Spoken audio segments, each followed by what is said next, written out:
Hey, good morning. My name is Seth. I'm one of the teaching pastors here at Woodland. It's my privilege to bring you part 2 of a teaching series that we're doing this fall.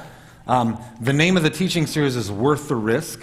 The subtitle is Making Commitments That Lead to Life. Greg did a great job last week challenging us that the way that you shape a life is not standing outside of commitments and trying to evaluate them. The way that you build a life is by committing to meaningful things and sticking in those things. And we all know that this is challenging. It's especially challenging when we talk about the topic. Actually, it's going to be challenging in lots of ways. What we're going to do starting this week and each week is look at the different circles of relationships that we find ourselves in and talk about what does commitment look like within this circle. So I'm here to talk today about risky friendships. And we know that this is important because we are trying to maintain strong bonds of friendship while around us what's happening is we're being pulled apart, right? This person thinks that if their group of people can just get on top and win, that everything will be great. And then this other person thinks that if the other person's team can get on top, it's going to be the end of the world. And in this context, friendships get torn apart. And it's important this year, and it's important this weekend, because this weekend is Packers-Vikings weekend, the weekend where friendships end, right? Greg talked last week and did a really good job of talking about how in our culture of options, we can actually be afraid of commitment. We can have commitment phobia. I'll go to a restaurant with someone, and they'll spend 45 minutes looking at the menu because they're so concerned unless they make the perfect choice, they're going to have regrets. And they take forever, and I'm like, just order already. I have a rule of thumb. There's only thing worse than a bad decision is a bad decision made slowly. Just order. It's just dinner, right? So on one hand, some of us can have commitment phobia. We're afraid of commitment. But there's another extreme that's not healthy either, commitment addiction. Because a high level of commitment to the wrong thing is not the kingdom. We're not in this series trying to glorify commitment. We're trying to glorify commitment to kingdom things within relationships. You all know what this is like. You have a husband or a father. High commitment to work, low commitment to family. Good deal or bad deal? Bad deal. High level of commitment to the wrong thing is actually the definition of idolatry. I have a high commitment to something that's not breathing life into me. But we can't get away from commitment as human beings. And the reason why is because we are made in the image of a commitment-making, commitment-keeping God. That God chooses and makes and sticks with commitments, and so this is hardwired into us. We are choosers. We make choices, and we make commitments. We're different than our other friends on this planet, like, for instance, animals. A dog can't make a commitment. If a dog could make a commitment, a dog would make that commitment and stick with it, loyal all the way to death. If a cat could make a commitment, a cat would make a commitment and then break it and then look at you with that smirky cat face that cats have. Cats. All right. What does it mean for us to build the kind of friendships where we take risks, we stay in commitments, and it produces fruit in our life? That's what I want to talk to you about. And when I think about a friendship like this, one of the ones that first came to mind when I was thinking about this is a strong friendship that we find in the Old Testament in the book of 1 Kings in chapter 19. You can scratch that down and look at the story if you want to explore it further. I've been spending a good bit of time in it over this last year. There's a prophet named Elijah. And Elijah's got a tough job. Being a prophet in the Old Testament is a hard job. A significant role that the prophets played was saying hard things to a whole community, to the nation of Israel, reminding them where they had gotten off track. It's a hard job to tell someone else when they're getting it wrong, right? He's nearing the end of his ministry, and one of the last things that God tells him he's got to do is find a successor. And so he meets a younger guy named Elisha. He figures the name sounds almost the same. And so Elijah goes up to Elisha. He finds him. He's farming. He's got, there's 12 teams of oxen, which is a little clue in the story that Elisha comes from means. He's got money. He's got options. And Elijah comes up to Elisha and puts his mantle on him, which is significant because what that means is my job is now your job. And there's a moment where Elisha has to make a decision. Will I take on this job? Elisha has to give up all the options that would come along with coming from his family to make a commitment that would be a hard path. To make a commitment that Elijah, wherever he goes, I'm going to go. There's going to be a time period where we're going to have this friendship together. One prophet and now a younger prophet working together. What we might call prophet sharing. I'm sorry. I couldn't help it. So now Elisha says, just a minute, Elijah, I have to do something. He goes home and talks to his parents. He said, I got to talk to my mom and dad. And I can only imagine Elijah being like, I know when he goes home, mom and dad are going to remind him of the trust fund, remind him of all the options, tell him this is a terrible deal. They're going to remind him, Elisha, don't you know what happens to prophets? Why would you ever want to do that? And to Elijah's surprise, Elisha comes back and says, I will commit to following you. I will commit to this friendship. Elisha commits to it and says, there's just one more thing I got to do. He takes the 2 oxen that he was driving and he sacrifices them, because when you make these kinds of commitments, there's a little bit of blood involved. And then he takes his wooden plow and he actually burns the plow. A little bit of blood and a little bit of wood as a way of going public to show everybody, this is how committed I am to this friendship. Wonder if we'll ever see that anywhere else in the Bible. A little bit of blood and a little bit of wood as a public display of a commitment and following through. Now, when I first was reading this, one of the things that I thought about, I rewound to a teaching given by our own Dr. Paul Eddy, who opened my eyes to something about commitment in relationships in a way that has really helped me see the whole Scripture. What he talked about in a relationship is when you make a commitment under the umbrella of the kingdom, when you see a relationship forming like this, and in this relationship, when you see a little bit of blood and some sacrifice and a relationship coming together, you're probably not far away from this word that we call covenant. He was the first person to show me that when you make a commitment like this in a relationship, we sometimes use math to think about relationships. So if I'm going to be in a friendship with someone else, then the friendship is the summary of me and them. I have my half and they have their half. But he said that's not the way these kind of friendships work in the Bible. When 2 people create a covenant kind of relationship, a committed friendship, what they actually do is they invite God into it, and God creates with them something new. This new thing is called the relationship. And investing in it and managing it and caring for it and building it and growing it is now the responsibility of both of these people. They have now created something that has to get cared for. And it's hard. Anybody here ever had a strong, committed friendship go south and lost a friend? That never happens, right? It totally happens. So I just wanted to we could talk for hours about how to maintain, how to build and grow kingdom relationships of health and fruitfulness. I only have time to really talk about one of those things. So I was thinking like, okay, what book of the Bible has the most practical advice about how to manage relationships, how to help people get along? And of course, I thought of the same book that you're thinking right now, the book of Leviticus. So let's take a look at Leviticus chapter 19. Here's what the writer of Leviticus says.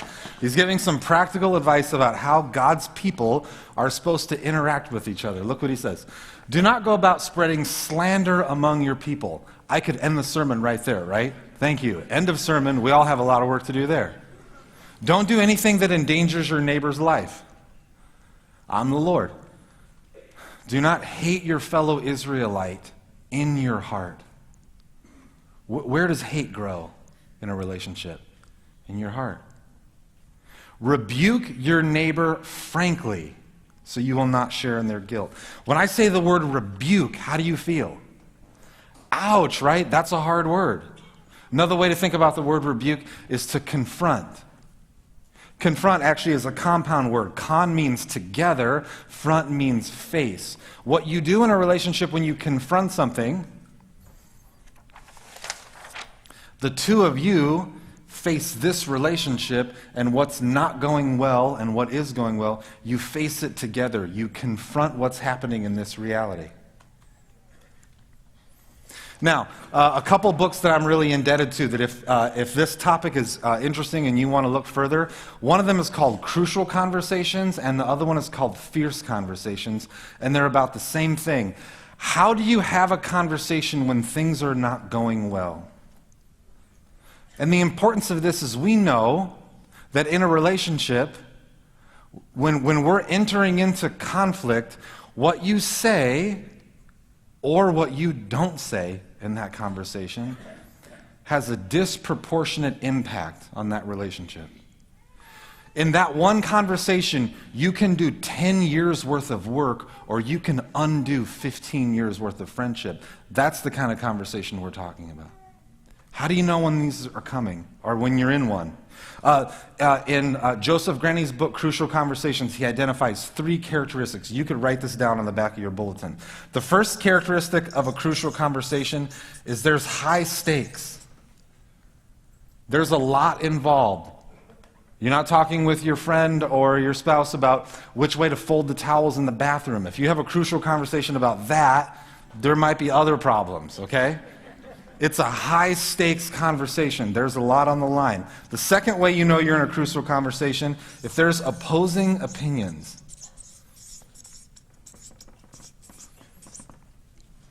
You are vehement that it should be one way, and your friend is vehement that it should be the other way. How do you handle that when it's about something high stakes? And then the third thing that makes it crucial is there's always strong emotion involved.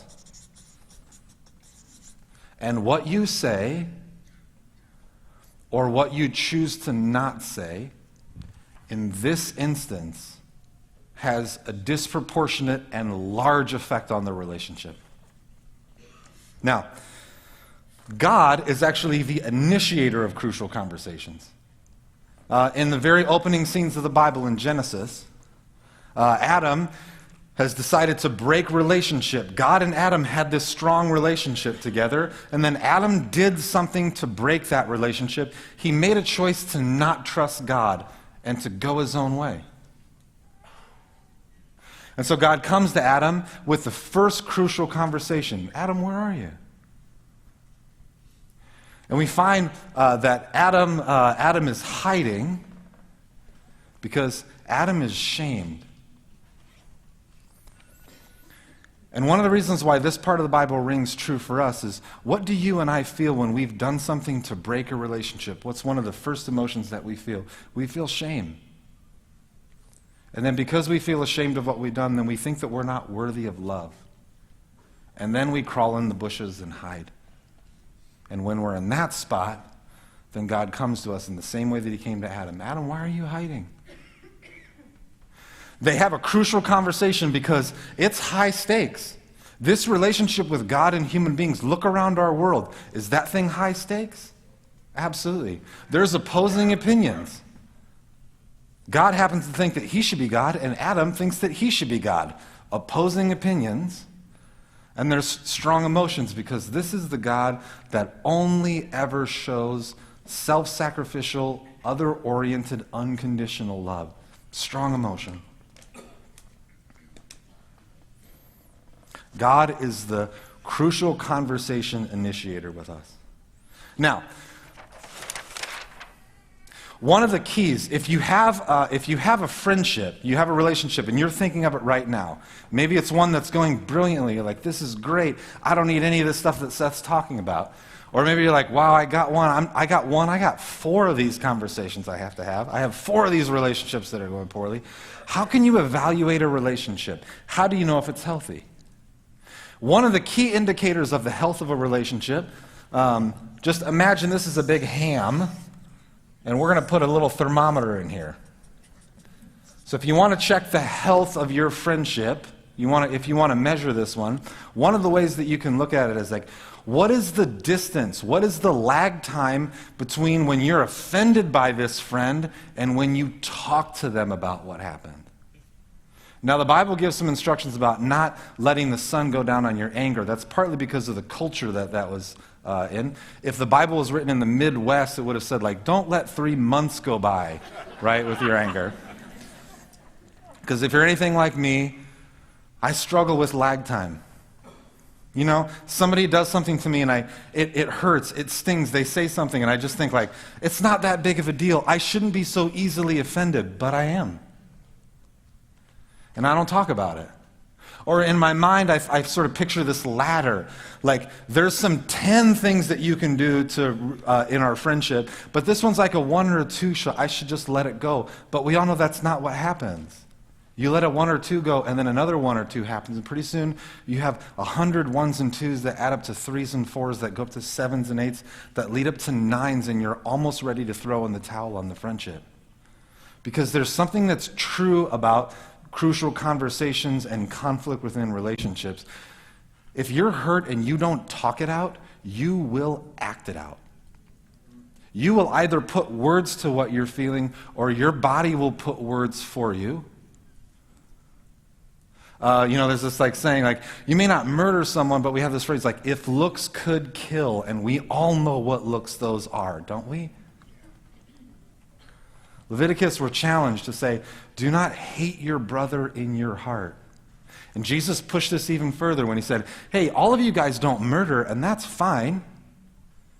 But if you hate someone in your heart, then you have murdered them. You haven't murdered their body, but they are now dead to you. Your 2 became a 4, became an 8, became a 10, and now friendship has died. Friendship has died. And we see this play out in Genesis chapter 4, a story of 2 brothers, 2 strong friends. One of those brothers, he's offended by his other brother, and he lets it stack up, and then God, the crucial conversation initiator, comes to him. Let's see it in Genesis 4. So Cain was very angry, and his face was downcast. He wasn't sharing it. He wasn't sharing that anger, but he wasn't talking it out. His body was acting it out. His face was down, and so the Lord said to Cain, he leads with a question, why are you angry? Why is your face downcast? Any of you ever been in a friendship relationship with someone where no matter how many times you've tried to solve the problem, you just can't seem to, and it's a mixture of sadness and anger, and your head is hanging, and you're frustrated, and no matter how you try to talk about it, you just don't get anywhere? Does that ever happen to anybody? This is a good reminder for us that this is one of the main things that that makes up real prayer. If your prayer is not full of you sharing the things that makes your head hang low, the things that make your blood boil, because when you can't trust to talk honestly to someone else about it, there is one person who you can always trust to talk about why you're really angry, why you're really frustrated, with no judgment and no consequences. This is what prayer is. If your prayer is boring, maybe it's because you're not talking, having a crucial conversation with God about the real stuff that's going on. And Cain hates his brother in his heart, and after so long where he's not willing to talk it out, he acts it out. It's the first murder in the Bible, and it started in his heart. Leviticus tells us that rebuking each other is part of what makes a risky friendship healthy, to have the conversation that we don't want to have. Now, if you're like me, you don't want to have the conversation. You hope that it will go away. I don't want to have conflict. But there are some others of us in here who don't relate to that at all. When they hear that the Bible instructs them to rebuke their neighbor, they're fully ready. They're like, great, awesome. The Bible told me to rebuke it. I love rebuking people. I try to tell everybody exactly what's wrong with them. And so now I'm going to go home after church, and I'm going to go knock on that neighbor's door and tell him, your yard is a mess. It looks like a garage sale all year long. You should clean it up. I'm just rebuking you frankly. No. When we say neighbor, the Bible isn't talking about the person who lives in the house adjacent to you. When the Bible says neighbor, it's the person who life brings near to you. The person that life brings near to you is the person who you rebuke with frankness. Now, for lots of us who have jobs, we head off to workplaces, to warehouses and restaurants and work sites and boardrooms where life has brought some other people near to us, right? You ever been on a team where rebuking each other, frankly, never happened? Been on a team with another coworker who's always slacking off, takes twice as many smoke breaks, and anytime a hard job has to get done, he disappears in the break room, and then you find out he just got a raise and got promoted above you, and don't you want to have a frank conversation in that? Story's told about a consultant. We're going to call him Frank. Frank got called into a business's leadership team, 7 other staff members. They're having some problems and they need some help working it out. So Frank shows up, he says, let's do a day and a half worth of meetings, and he shows up, and by the snack break of the first day, all 7 members of the team have come to him independently to tell him who the real problem is on the team, and everyone's decided that it's Lisa. Now, they're in a meeting, and Tom, one of the more boisterous members of the groups, after an hour and a half of beating around the bush with all the problems, Tom finally blurts out in the meeting, "Lisa, you're a jerk. You never get your work done on time." What happened in that meeting? Everyone dead silent, looking down at the ground. What's going to happen? Frank goes over to the whiteboard, because he's done this before. And he writes up on the whiteboard, in the top left corner, he writes, "Lisa, you're a jerk." And in the bottom right corner, he says, "You never get your work done on time."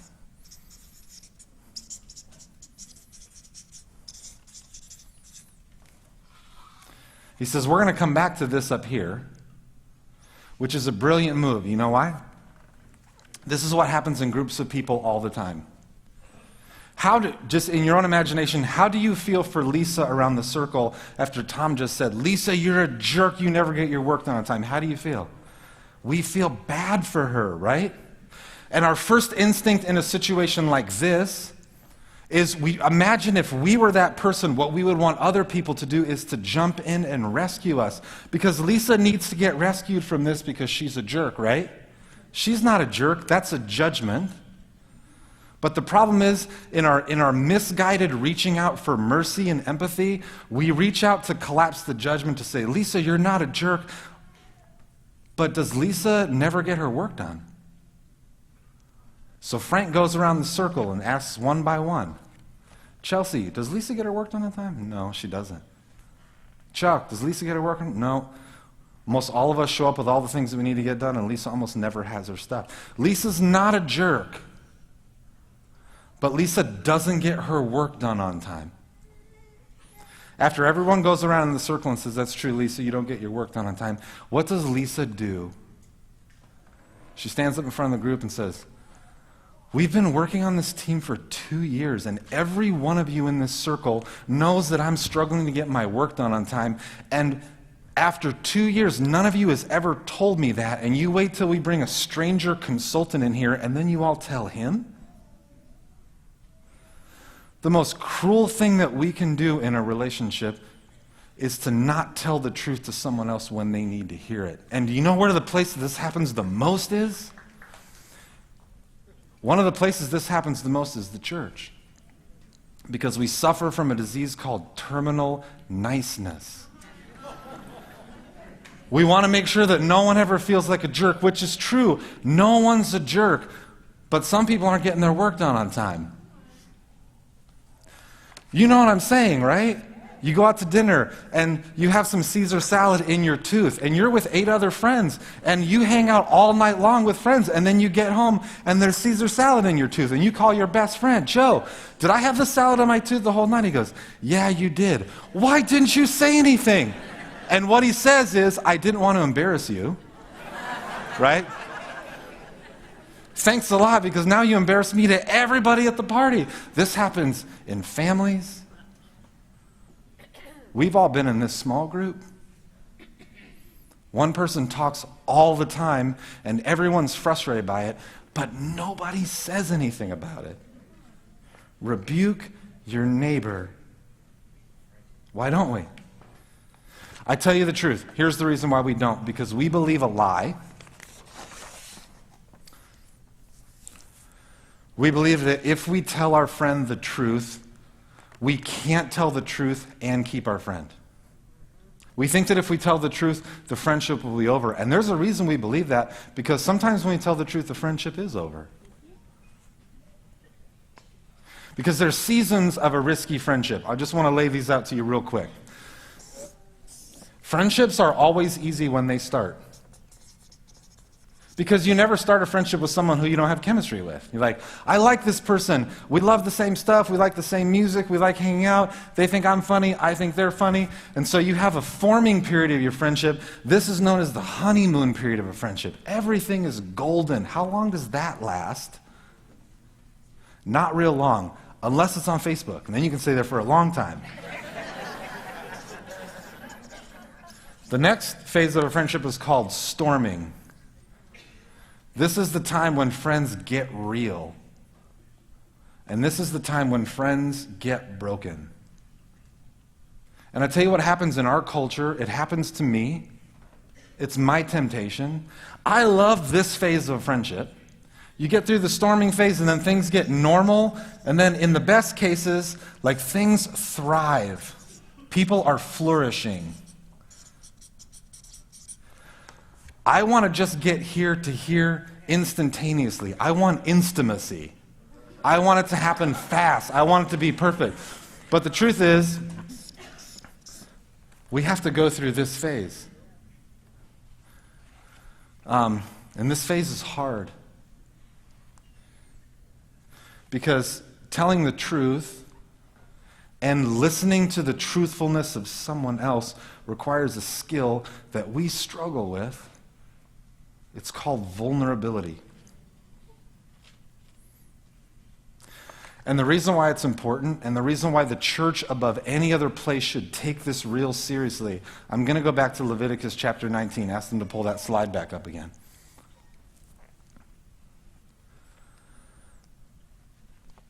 Do not hate a fellow Israelite in your heart. Rebuke your neighbor frankly, so that you will not share their guilt. The cost of withholding the truth when someone else needs to hear it means that we're both responsible for the state of our relationship. I'm responsible for my friend. My friend is responsible for me. And this flies against everything that we have in our culture, because we say whenever truth or conflict or storming is going on, what we can say is like, I'm going to check out, let you do you, and let me do me. Except in the church, that's not the way it works. Because the church isn't a building. The church is people. The church is just relationships. But the church is covenant relationships. The church is risky relationships. The church is based on relationships of commitment. The church is based on relationships of commitment to tell your neighbor the truth, to rebuke your neighbor frankly. Because that lie that we believe that if I tell the truth, I'm going to lose a friend, actually in the kingdom of God, it's exactly the opposite. And in relationships all over the place. Because the people at your work aren't that different than the people in here. We have the same needs, the same things we long for. We long for belonging. We all know that our lives aren't perfect. You know? What Kendrick Lamar said, look at my imperfections, look at my imperfections, look at my flaws. If you're my friend and you can't look at my imperfections and my flaws, you can't be my friend. Okay, if you don't know who Kendrick Lamar is and you're a little bit older, that's okay. Leonard Cohen also said, love is not a victory march, right? It's a cold and it's a broken hallelujah. It's a long march in the same direction of commitment and struggle. It takes a little bit of blood. And it takes a little bit of wood to make a friendship like that. Okay, I have one last drawing, and then we have a short video of a story about a risky friendship, and then I'm going to close up. Why is it that we struggle to be vulnerable? Here's one of the reasons, okay? This is you. I'm going to draw a bunch of marbles in here, some of them big, some of them small. And if your life is anything like mine, some of these things are bright white. There are amazingly beautiful things about you. Some of you think that all of your marbles in here are dark. Somehow in our lives we bought into the lie of shame that we're unlovable, that we're not worthy of love. And that's not true. You are worthy of love, not because of the kind of marbles that you have in your life. You're worthy of love because the God of the universe created you and will never stop loving you. That's why you're worthy of love. It's truth. Now, at the same time, some of you think that everything in your life is white. When I say you're worthy of love, you go, you're darn right I am. I'm God's gift to the world. The truth about you, there's darkness in you. The problem is we all live our lives in two different ways. There's a line. I'm going to draw a plus sign over here and a minus sign here. We're all aware of ourselves to a certain degree. We're aware that there's good things about us, and we're aware that there's darkness about us. But the truth for all of us is that our self-awareness is limited. We don't know everything about ourselves. There's things over here that we don't know about.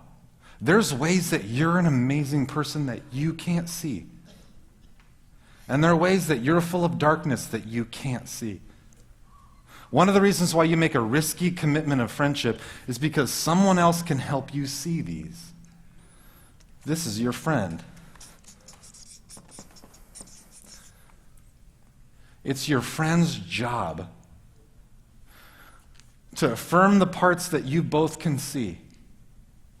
It's your job to speak truthfully and say, these are the parts of my life, to enter into vulnerability, to say, I'm going to let you see me, I'm going to show up. I'm not going to hide, I'm not going to withdraw. I'm not perfect, but I can still show up in this relationship.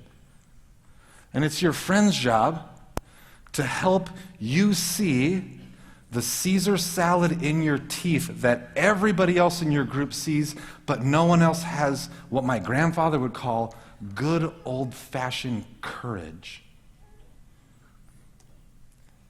At the end of the day, a risky friendship just requires good old-fashioned courage. In two ways. Sometimes you have to open your mouth courageously and speak the truth to a friend. And if you've ever had to do this, you know how hard this is. This is not easy. But it also requires courageous listening. Are you willing to look at the parts of yourself that you wish that other people didn't see? The problem is they see it. There's no choice. There's no getting out of this one.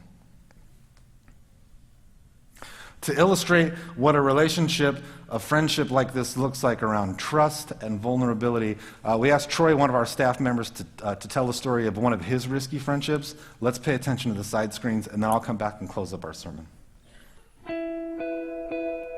True friend to me is someone that you can trust, one that you can push back on, one that you can be stretched, you're also that they can push back on you, one that can challenge you to look at different directions, so that's not always about just you.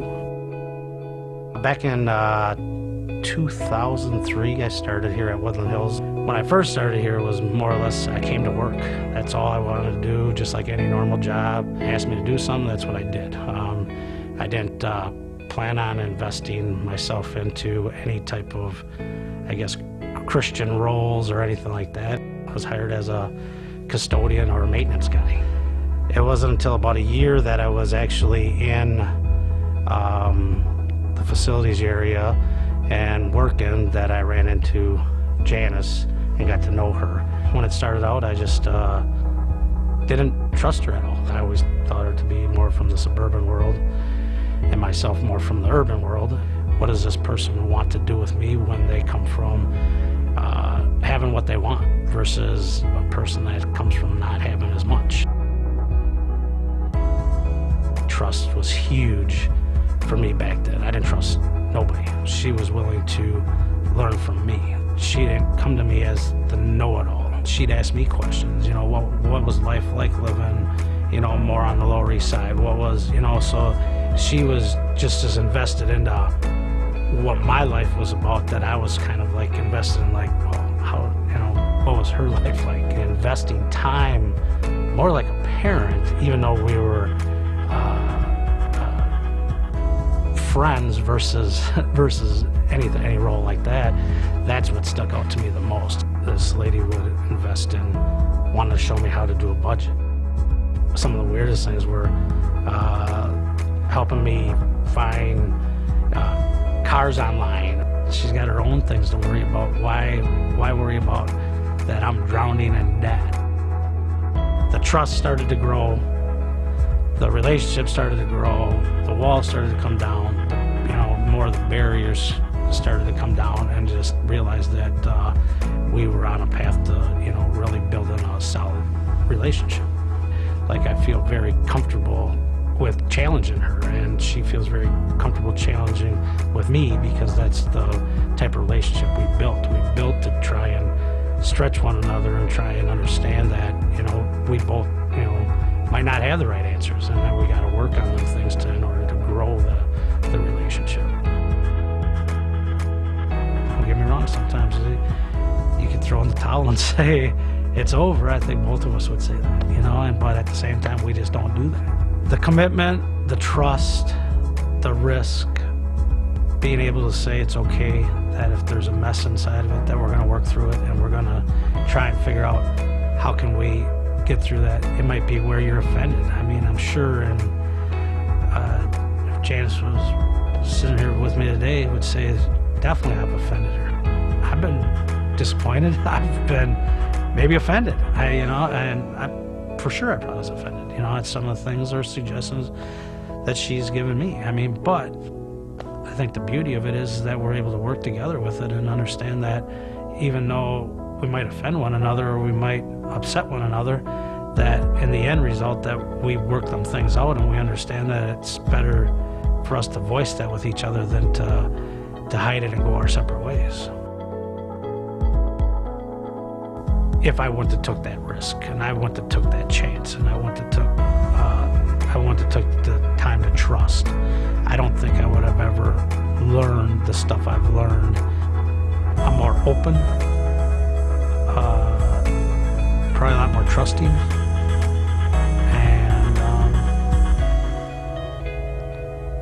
I think more committed. Yeah.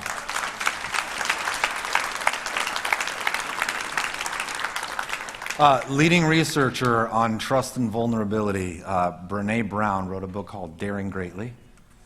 That title comes from a pretty inspirational quote from an American president who talked about how courage does not belong to the person who sits on the sidelines of relationships criticizing where they go right and wrong in the arena. Courage belongs to the person who is willing to step into the arena and show up, knowing that it may not all go well, that there'll be wounds and there'll be blood and there'll be sweat and there'll be dirt. It will be ugly, but it will also be beautiful. Courage belongs to the person who is willing to dare for something great. She talks about vulnerability as being necessary because at the end of the day, if you're like me, there's some amazing parts of me, and there's not amazing parts of me. And if you're like me, I'm looking for a place to belong the way that I am, not the way that I wish I was. Vulnerability, she defines, as like not being over vulnerable, right? We can't get to intimacy. What she talks about is vulnerability is being willing to share your thoughts, experiences, hurts, and joys with someone who has earned your trust. Trust is earned by being vulnerable and speaking truthfully and doing one of the things that Troy said. He said, either one of us could have thrown in the towel. Throwing in the towel, is that language of courage? Throwing in the towel is the language of cowards, right? Good old-fashioned courage is what risky friendships are built on. And they're not built in grand gestures. Brené Brown says they're built one marble at a time, one part of me at a time that you see and I can see, that we bring from the kingdom of darkness to the kingdom of light. One bit by one bit, one brick by one brick. You build relationships like that. Why? Why is this important? Because the church is people. Church is made up of friendships. Friendships where we call each other to these kinds of things, where we create safety and trust and courage.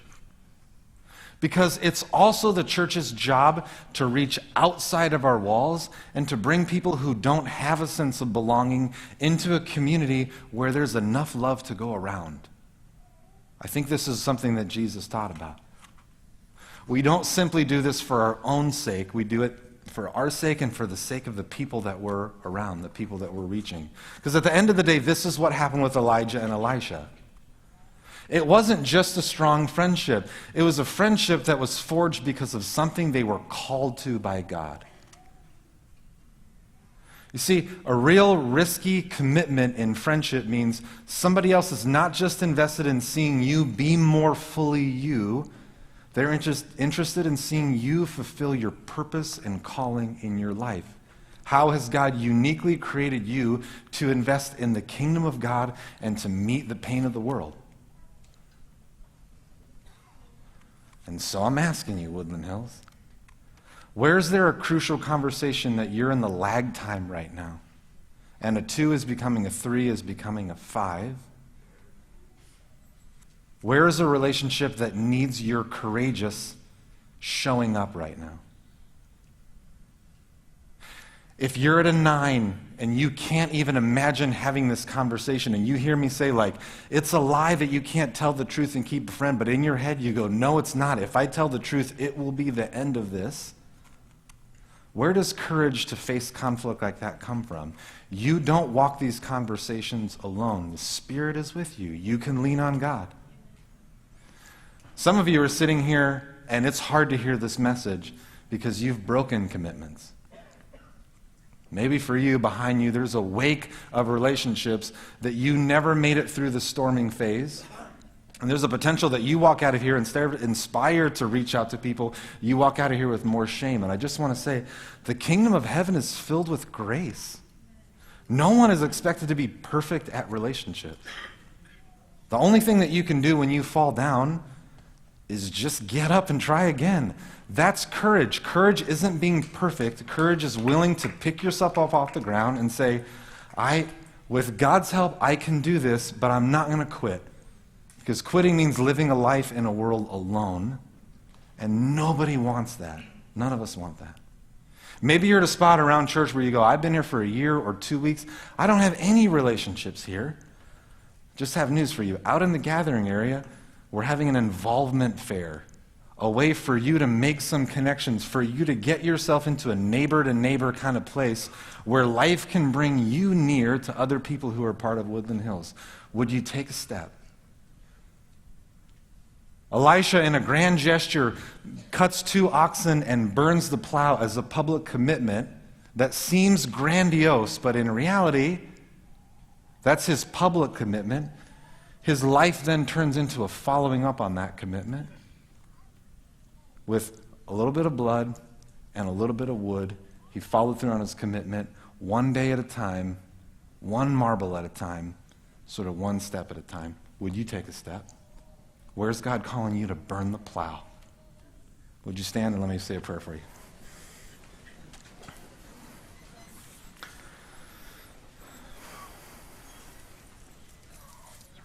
Spirit, we submit our lives to you. I can't know where everyone in this room is, but you do. You are on the inside of every individual experience in this room. And I just pray that you would take these words, take the myths that we believe about ourselves, that we're not worthy of love, that we should stay in our shame, that we should hide from each other, that it's too risky to reach out. I pray that you would replace those lies with courage, with commitment, with dependency, with vulnerability, with trust. Because you said part of our job while we're waiting for you to return is we're supposed to be ironing the wrinkles out of our dress, and by that, it means ironing the wrinkles out of our relationships with each other. I pray you would give us the courage to speak truthfully and to listen to the truth and respond to it. In your name we pray. Amen. Prayer teams will be up front. Have a great week.